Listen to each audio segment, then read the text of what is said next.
નમસ્કાર દર્શક મિત્રો, આપણી ચેનલ સ્કીમ્સ એન્ડ અર્નિંગમાં આપ સર્વનું સ્વાગત છે। દર્શક મિત્રો, ખેડૂતો માટે ખૂબ જ મહત્ત્વની યોજના તેવી ટ્રેક્ટર તેમજ ટ્રેક્ટર માટે ટ્રોલી પણ ખૂબ જ મહત્ત્વની વસ્તુ છે। તો ટ્રેક્ટર ટ્રેલર સહાય યોજના આવી ગઈ છે।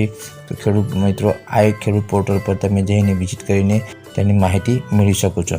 તો આ ટ્રેક્ટર ટ્રેલર માટે કઈ કેટલી સહાય મળે છે, તેના માટે અરજી કરવાનો સમય કયો છે, તેમજ તેના માટે કયા કયા દસ્તાવેજની જરૂર છે તેના વિશે આપણે આજના વિડીયોની અંદર ચર્ચા કરીશું। દર્શક મિત્રો, હજી પણ તમે આપણી ચેનલ સ્કીમ્સ એન્ડ અર્નિંગને સબસ્ક્રાઈબ ના કરી હોય તો તેને સબસ્ક્રાઈબ કરી લેજો, બાજુમાં રહેલું કન્ટિન્યુ બટન દબાવી લેજો, જેથી કરીને ભવિષ્યમાં આવનાર આપણી અલગ અલગ યોજનાના લગતા વિડીયો તમને મળતા રહે।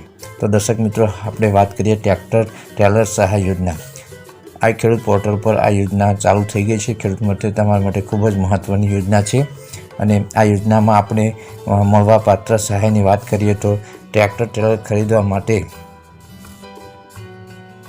દર્શક મિત્રો, ટ્રેક્ટર ટ્રેલર ખરીદવા માટે રાજ્યના તમામ વર્ગના ખેડૂતોને કુલ ખર્ચના 20% અથવા તો 30,000 બે પૈકી જે ઓછો છે તે સહાય મળવાપાત્ર મળશે। તો જે પણ ખેડૂત ભાઈઓને આ સહાય યોજનાનો લાભ લેવો હોય તો તમે આ ખેડૂત પોર્ટલ પર વિઝિટ કરી શકો છો, તેમજ તમે CSC સેન્ટર પર જઈને વિઝિટ કરી શકો છો, તેમજ તમારા તલાટી મિત્ર, ગ્રામ સેવક મિત્રનો તમે કોન્ટેક્ટ કરી શકો છો। હવે આપણે તેની વાત કરીએ કે અરજી કરવાની તારીખ કઈ છે। તો અરજી કરવાની તારીખ છે 27/3/2026 થી 26/4/2026 સુધીની છે। એક મહિનાનો સમય છે। આ એક મહિનાના સમયગાળામાં તમારે અરજી કરી દેવાની છે।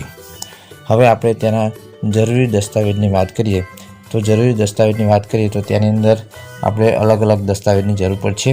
આ પ્રમાણે દસ્તાવેજો છે: સંયુક્ત ખાતેદારના કિસ્સામાં બાંહેધરી પત્રક। બીજા દસ્તાવેજની વાત કરીએ તો આધાર કાર્ડ। ત્રીજા દસ્તાવેજની વાત કરીએ તો દિવ્યાંગનું પ્રમાણપત્રની નકલ જો લાગુ પડતું હોય તો। ચોથા દસ્તાવેજની વાત કરીએ તો બેંક પાસબુક અથવા કેન્સલ ચેક। પાંચમા દસ્તાવેજની વાત કરીએ તો જાતિ પ્રમાણપત્ર જો લાગુ પડતું હોય તો। છઠ્ઠા દસ્તાવેજની વાત કરીએ તો વન અધિકાર પ્રમાણપત્રની નકલ જો લાગુ પડતું હોય તો। સાતમા દસ્તાવેજની વાત કરીએ તો અરજીની સહીવાળી નકલ।